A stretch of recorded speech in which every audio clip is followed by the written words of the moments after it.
Welcome to Inside Gaming. I am Jack Patillo, and I am the new primary host for Weekend Roundup. You might know me from all of the hundreds of years I've been at Rooster Teeth. Well, I'm back over here. Hopefully you'll enjoy me. If not, that's okay. Evan is still writing and editing and will sub in from time to time, but I am excited to be here and happy to help support the channel. So let's talk about the week's biggest video game news. Microsoft is very unhappy right now with the decision made by UK regulators to launch an in-depth antitrust investigation surrounding the company's plans to acquire Activision Blizzard for $68.7 billion. But there's more than that. Microsoft is upset with Sony, who seemingly is the cause of the additional investigation. They're always going at each other like that. Microsoft actually got so steamed up that they shared their response publicly with GameIndustry.biz, claiming Britain's decision to extend their review of the acquisition, quote, incorrectly relies on self-serving statements by Sony, which significantly exaggerate the importance of Call of Duty to it and neglect to account for Sony's clear ability to competitively respond. Ooh, them's fighting words. It actually gets a little spicier than that, but first a little context here. Part of the approval process for Microsoft to own Activision Blizzard requires the company to get approval from regulatory bodies in multiple countries across the world. The big ones that could keep the deal from happening include the Federal Trade Commission in the US, the European Commission, and the Competition and Markets Authority, or CMA for short. That third one there, the CMA, not the Country Music Awards, recently decided not to immediately approve the proposed deal and extend the review process, likely, as Microsoft says, due to a referral by Sony. Those jerks. We have reported on this in the past, but basically Sony has been telling multiple regulatory bodies that Microsoft owning Activision, and specifically Call of Duty, would be extremely harmful to the games industry overall, especially if the franchise was ever made exclusive, ultimately reducing competition and even impacting players' preferred console. Early this week, the CMA echoed very similar concerns and reasoning for their extended review, saying, quote, the CMA is concerned that having full control over this powerful catalog, especially in the light of Microsoft's already strong position in gaming consoles, operating systems, and cloud infrastructure, could result in Microsoft harming consumers by impacting Sony's, Microsoft's closest gaming rival, ability to compete, as well as other existing rivals and potential new entrants who could otherwise bring healthy competition through innovative multi-game subscriptions and cloud gaming services. Wow, well, just say you don't want to have people compete. It's a thing. The CMA's official statement continues. The CMA recognizes that Activision Blizzard's newest games are not currently available on any subscription service on the day of release, but considers that this may change as subscription services continue to grow. After the merger, Microsoft would gain control of this important input and could use it to harm the competitiveness of its rivals. So basically, the concern here has a lot to do with exclusivity. So yes, it would be bad specifically for PlayStation if Call of Duty became a console exclusive, but also it doesn't matter if new Call of Duty games come to PlayStation consoles if those new Call of Duty titles are released day and date on Game Pass, but not on PlayStation Plus or any other subscription service that might come in the future. In response, Microsoft argued, quote, the suggestion that the incumbent market leader with clear and enduring market power could be foreclosed by the third largest provider as a result of losing access to one title is not credible. They're basically saying, hey, we're the small guys, you're the big guys, we're not gonna hurt you. More specifically, the company stated even if PlayStation lost all of its Call of Duty players, Sony would still have a significantly larger player base. Furthermore, Microsoft also pointed out that PlayStation had nearly 5 times as many exclusive titles than Xbox in 2021, and reiterated that they have no plans of removing Call of Duty from the platform, stating that, quote, taking Call of Duty away from PlayStation would alienate the fan base and tarnish both the Call of Duty and Xbox brands. This Microsoft's just negging themselves. This is horrible. Going for the jugular here, Microsoft even pointed out that, quote, Sony's current market leadership has seen its conduct practices such as raising the price of its console without fear of losing market share. Ooh. Sick burn. Microsoft concluded the response to the CMA's reasoning saying, quote, should any consumers decide to switch from a gaming platform that does not give them a choice as to how to pay for new games to one that does, then that is the sort of consumer switching behavior that the CMA should consider welfare enhancing and indeed encourage. It is not something that the CMA should be trying to prevent. Basically, Microsoft's argument is if PlayStation wants to compete with Game Pass, then it will also have to offer new games on their subscription service at launch, which Sony has previously said they will not do. But also note that Microsoft did not say specifically whether or not they would allow Call of Duty onto PlayStation Plus after they acquire Activision Blizzard. Now, in all fairness, a massive acquisition like that of Activision Blizzard should probably be thoroughly reviewed, but also note that every other major publisher in the game industry, like EA and Take-Two, have come out in support of the acquisition, so it should be interesting to see where things go from here. All right, we have more stories to get into first, but do you hear that sound? That's the sound of another sale on Shopify, the all-in-one e-commerce platform to start, run, and grow your business. Shopify makes it easy to sell to anyone, anywhere, and is simplifying commerce for millions of businesses worldwide, so why not yours? Create an online store with Shopify to create and sell whatever you like and start growing your very own customer base today. Shopify makes selling simple so you can put yourself and your ideas out there. Whether your thing is making ebooks or earrings, Shopify makes your success possible. When you're ready to launch your thing, head on over and sign up for a free trial at shopify.com/insidegaming. That's all lowercase. Go to shopify.com/insidegaming to start selling today. Shopify.com/insidegaming, all lowercase. All right, on to the rest of the stories. Blizzard has officially apologized for a second time for the disastrous launch of Overwatch 2 and the ongoing issues experienced by the game's player base. But this time the apology comes alongside promises of double XP weekends and in-game loot as compensation. Yay! Because that's what they wanted instead of a fixed game.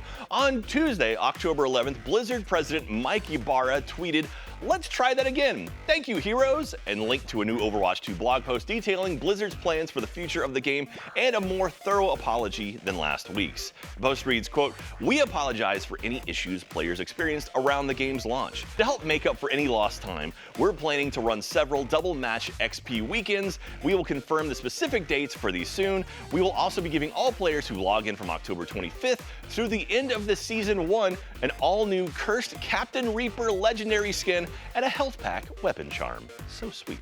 In regards to the game's stability after an overwhelming server load at launch, further complicated by 2 DDoS attacks, the blog explained, quote, "We've largely stabilized the game overall, and we've made a lot of progress in fixing and improving issues some of you are facing. We're committed to consistently investigating issues as they arise, working quickly towards fixes, and being transparent with our community on the status of Overwatch 2. There's another patch planned for next week, so hopefully that addresses some of the non-server issues players have been having as well. For example, having half the hero roster locked after logging out for the night. Issues with balance, broken heroes, the size of hitboxes/hurt boxes, aim assist, and the list goes on and on. Just fix the game. Please fix the game. That's all we want. In case you missed the story earlier this week, Splatoon 3 sales in Japan are completely off the charts. No shock there. The game was easily the top-selling game in Japan last month, but that's not all. According to numbers gathered by Famitsu and reported by GamesIndustry.biz, quote, "In total, 3.9 million box games were sold in Japan last month, meaning Splatoon 3 accounted for 69% of all sales." Nice.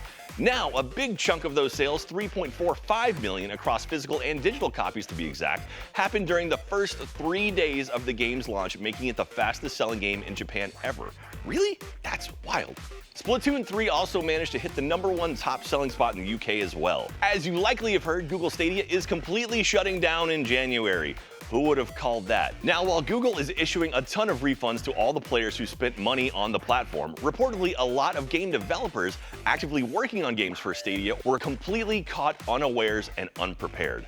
That's rough. So basically, with the servers shutting down and everything being stored in the cloud, Stadia players are about to completely lose all of their save data. At least at the time of the announcement of Stadia's closure, even major publishers didn't have an immediate solution. Now it looks like with the use of Google Takeout, a data extraction tool, and a little support from game developers, Stadia players will be able to rescue their saves. It may not be applicable for all games, but even CD Projekt Red has stepped up to make sure Stadia saves are compatible with the PC version of Cyberpunk 2077. Because that game already supports cross-progression, with a few extra steps you can even bring the save over to your console of choice. Reportedly, Ubisoft, IO Interactive, Bungie, and Tequila Works are all working on helping their players transfer their saves as well. Rest in peace, Stadia. I mean, or just, good riddance. Despite the very steep price of NVIDIA's latest premier GPU, stock for the RTX 4090 with a starting price of $1,600 sold out almost immediately upon its release earlier this week. PC Mag's Michael Kahn reported that the Founders Edition RTX 4090 models, exclusive to Best Buy, sold out in less than 60 seconds. That is so much money. And the rest of the stock for the other models across sites like Newegg were all gone within minutes. Perhaps not a big surprise, but considering the very high price of the new 40 series and the fact that the 30 series is still nothing to sneeze at, those things are awesome, it may have given some players pause. Obviously, there's also scalpers who are already trying to sell the latest GPU for more than twice its price at retail, but some favorable reviews might have also gone a long way in convincing some PC players to spend the extra cash. Digital Foundry's Richard Ledbetter kicked off his review of the RTX 4090 saying, quote, "The next generation of graphics performance is finally in our hands, and it's one of the biggest generational leaps we've ever seen."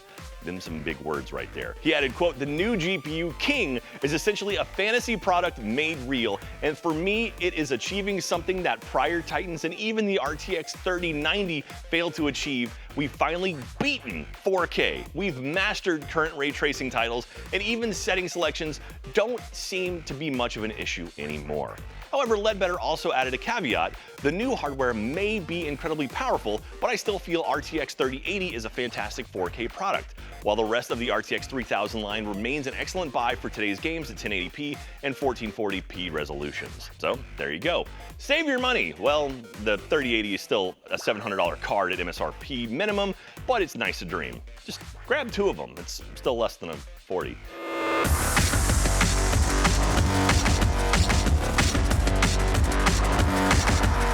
So this is the point of the show where Brian, who was awesome and we miss a whole lot, would have done his 5-second reviews. That was his thing. It wasn't my thing. If you want me to try it, I will. He's much funnier than I ever am, can be. And so I can give it a shot. If you guys want to see it, let me know. I'll try maybe next week or whenever we can do this. But I don't want to steal someone else's thunder. It's not my thing. But hey, if you guys want it, we'll make it happen. So let me know. This is my first time. And hopefully I'm not failing this horribly. All right, it's another completely packed week for new games, so let's get into the upcoming releases. This is a long one. First up, Destiny's Sword is a living narrative graphic adventure. Explore distant worlds, forge friendships, and lead your troops through an epic adventure. That's Destiny's Sword, coming to the PC on October 17th. Embark on a heart-rending journey into a brutal, breathtaking world and discover the cost of saving those you love in a desperate struggle for survival. Strike from the shadows or unleash hell with a variety of weapons, tools, and unearthly powers. A Plague Tale Requiem is coming to the PC, Series X, PS5, and Switch on October 18th. Amberial Dreams, the hit series returns. Roll, bounce, and discover eerie worlds in this precision platformer for all skill levels.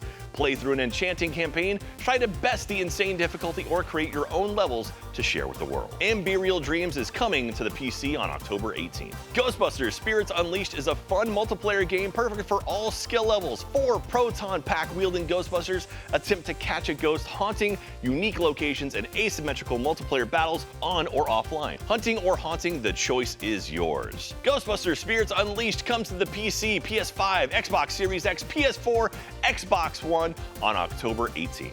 Marvel Snap. Assemble your Marvel Dream Team from a roster of your favorite heroes and villains. Marvel Snap is a fast-paced, adrenaline-pumping, strategic card battler that puts you in control of it all. Make your move. Marvel Snap is coming to the PC on October 18th. Them's Fightin' Herds is a 2D fighting game featuring a cast of adorable animals designed by acclaimed cartoonist producer Lauren Faust. Beneath the cute and cuddly surface, a serious fighter awaits. Them's Fightin' Herds comes to PS5, Xbox Series X, PS4, Xbox One, and Switch on October 18th. The Last Hero of Nostalgia is a satirical action-adventure brought to life by a twisted and wicked tale. Featuring hard but fair combat, full character customization, unique battle armor, and engaging narrative mechanics rich in lore, Nostalgia plunges you into almost certain death at every turn. The Last Hero of Nostalgia comes to the PC, Xbox X, and Xbox One on October 19th. The Last Worker is a first-person narrative adventure centered around our struggle in an increasingly automated world. Play and experience an emotional, thought-provoking, and comedic story packaged with rich characters performed by an all-star cast. The Last Worker comes to PC on October 19th. Play as Nathan Drake and Chloe Frazier in their own standalone adventures as they confront their past and forge their own legacies. This collection includes the critically acclaimed single-player story stories from both Uncharted 4 and Uncharted: The Last Legacy. Uncharted Legacy of Thieves Collection comes to the PC on October 19th. Embark on a journey of brotherhood and redemption in the Valiant, a squad-based RTS set in 13th century Europe and the Middle East. Command and level up your medieval knights as you fight through an epic single-player campaign, then take your skills online in both cooperative and competitive multiplayer modes. The Valiant comes to PC on October 19th. Embark on an adventure to save Earth in this interplanetary action RPG. Harness the ancient powers of Sun and Moon to take on a variety of unique enemies while solving diverse puzzles and exploring stunning sci-fi worlds, each with its own curious stories, inhabitants, and mysteries. So much embarking going on, it feels like, in these games. Batora Lost Haven comes to PC, PS5, Xbox Series X, PS4, and Xbox One on October 20th. Hell is Others is a survival horror PvPvE top-down shooter. Outside the safety of your apartment lies the noir hellscape that is Century City, a city of endless night that straddles the line between reality and insanity. Explore, hunt, and loot in a place where blood is literally currency. Gross. Hell is Others comes to the PC on October 20th. Save your next party! 5 new games in one party pack: the Trivia Bluff Off Fibbage 4, the Team Test Quicksort, the Joke Auction Junktopia, the Silly Guess Fest Nonsensory, and the reality TV game Roomerang. The Jackbox Party Pack 9 comes to PC, PS5, Xbox Series X, PS4, Xbox One, Switch on October 20th. Lead a team of your favorite Mario and Rabbids characters to bring back order and defeat a malevolent entity in the universe and save the Sparks. Embark on this epic journey through mysterious, strange, and ever-surprising planets filled with fascinating inhabitants and compelling quests. Add that to the Embark list. We have another one. Mario plus Rabbids Sparks of Hope comes to the Switch on October 20th. The Pegasus Expedition is a story-driven sci-fi grand strategy game set in a key moment for humankind's survival.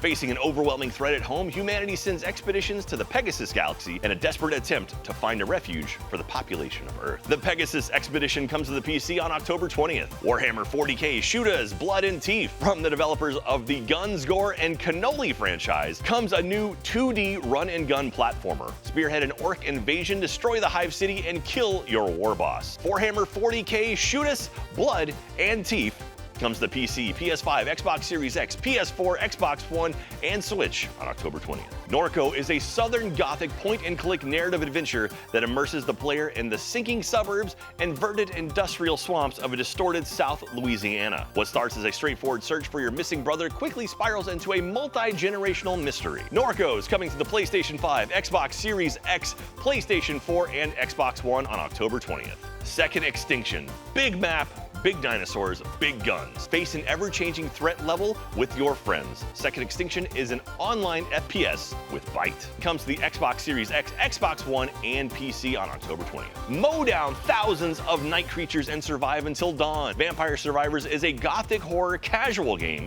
with roguelike elements where your choices can allow you to quickly snowball against the hundreds of monsters that get thrown at you. Vampire Survivors comes to the PC on October 20th. New Tales from the Borderlands. Within the perpetually war-torn metropolis of Promethea, you'll control Anu, Octavio, and Fran on the worst day of their lives. Help these 3 lovable losers as they endeavor to change the world and maybe even save it. It comes to PC, PS5, Xbox Series X, PS4, Xbox One, and Switch on October 21st. Persona 5 Royal. Don the mask and join the Phantom Thieves of Hearts as they stage grand heists, infiltrate the minds of the corrupt, and make them change their ways. Prepare for the award-winning RPG experience in this definitive edition of Persona 5, coming to PC, PS5, Xbox Series X, Xbox One, and Switch on October 21st. And finally, Gotham Knights. Batman is dead. How's that for a line? It is now up to the Batman family, Batgirl, Nightwing, Red Hood, and Robin to protect Gotham, bring hope to its citizens, and fear to its criminals. Solve mysteries that connect the darkest chapters in the city's history, and defeat notorious villains in this new open-world action RPG. Gotham Knights comes to the PC, PS5, and Xbox Series X on October 21st. That was a whole lot of games. My gosh. All right, that's all the news we have got this week. I am looking forward to hanging out with all of you here on the Roundup. Thanks so much for watching and have a great weekend, and hopefully I didn't bomb this. See you next time.